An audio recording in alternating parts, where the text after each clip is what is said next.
आज वैशाली जिला अंतर्गत बलगांव थाना क्षेत्र में एक पुलिस मुठभेड़ हुई है, जिसमें एक अपराध कर्मी है जो कि जिसके पैर में गोली लगी है, जिसका नाम अमन सैनी है, और एक और अपराध कर्मी है लक्ष्मी सैनी, वो भी वहाँ से मौका वारदात से उसकी गिरफ्तारी हुई है।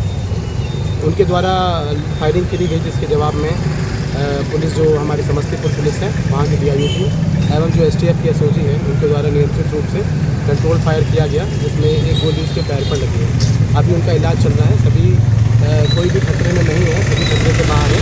और वहाँ पर हमारी बलगांव पुलिस की टीम भी पहुँची हुई है, समस्तीपुर पुलिस की टीम भी वहाँ पर सदर क्षेत्र में समस्तीपुर में पहुँची हुई है। जो अपराध कर्मी हैं दोनों का नाम इस प्रकार है, अमन सैनी है, उसके पिता का नाम अमरनाथ सैनी, उचक महेशी समस्तीपुर का रहने वाला है।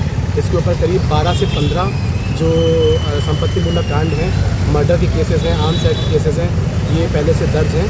दूसरा जो है लक्ष्मी सैनी, पिता जगन सैनी है, बिदौलिया मुजफ्फरपुर मुसहरी का रहने वाला है। इसके ऊपर भी अब तक 9 से 10 केसेस का आपराधिक इतिहास आया है। 2 और व्यक्ति वहाँ से मौका वारदात से फरार हो गए। वहाँ पर बगल में नून नदी बहती है, उसे वो लोग वहाँ से उसका रास्ता लेके वहाँ से फरार हो गए हैं। इनका जो गिरोह है वो लंबा चौड़ा गिरोह है। जितना जानकारी प्राप्त हुई है लगभग 8 से 10 लोग इस गिरोह में शामिल हैं, परंतु अभी तक वहाँ पर जो अपराध की योजना बना रहे थे, किसी स्वर्ण व्यवसायी के साथ दरभंगा या समस्तीपुर में किसी स्वर्ण व्यवसायी के साथ किसी घटना करने की जो योजना बना रहे थे, उसी के दौरान जो इनपुट प्राप्त हुआ उस पर कार्रवाई की गई है।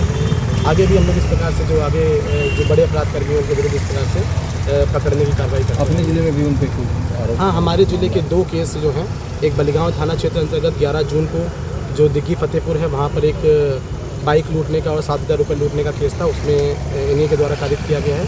और 23 से 24 तारीख को फतेहपुर के अंतर्गत महीपुरा गांव जो है, जहां पर एक ई-रिक्शा से चलते हुए ई-रिक्शा को रोककर उससे 2 महिलाओं का मोबाइल छीन लिया गया और वहां से भागने के क्रम में एक मजदूर के पैर में गोली मार दी गई थी। उस केस में भी इन्हीं लोगों की संलिप्तता सामने आई है। सर, अपराध को रोकने के लिए किस तरह के दिशा निर्देश दिए गए हैं, किस तरह के मामले सामने आ रहे हैं, अपराधियों का इनकाउंटर है, उसके बाद से जिले में किस तरह का अपराधियों का इनकाउंटर नहीं हो रहा है। देखिए, उस तरीके की परिस्थिति बन जाती है तो आत्मरक्षार्थ कई बार पुलिस को इस तरह की कार्रवाई करनी पड़ रही है। बाकी जो हम लोग के ट्रेडिशनल पुलिसिंग के तरीके हैं, अपराधियों का लगातार वेरिफिकेशन करते रहना, उन पर निगरानी रखना, और जो प्रिवेंटिव पुलिसिंग के जो एस्पेक्ट है उन सब पे हम लोग काम कर रहे हैं और आगे भी काम करते रहेंगे। अपराध नियंत्रण क्या क्या बरामद हुआ? घटनास्थल से एक बाइक जिस पे बैठ के भागने का प्रयास कर रहे थे वो बाइक बरामद हुई है।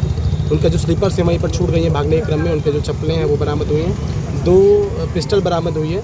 उस पिस्टल की मैगजीन को बाद में खोला गया तो 2 जिंदा कारतूस बरामद हुए हैं। घटनास्थल पर एक जिंदा कारतूस मिला हुआ है, जो संभवतः जल्दी हड़बड़ी में वो बंदूक लोड कर रहा था, इसलिए बाहर निकल के गिर गया है। जो खोखे फायर किए गए उसमें से 2 खोखे बरामद हुए हैं। फरार 2 अपराधी सर कहाँ के रहने वाले हैं? जो 2 फरार अपराध कर्मी हैं वो भी समस्तीपुर और मुजफ्फरपुर के ही, उनका सूचना जो है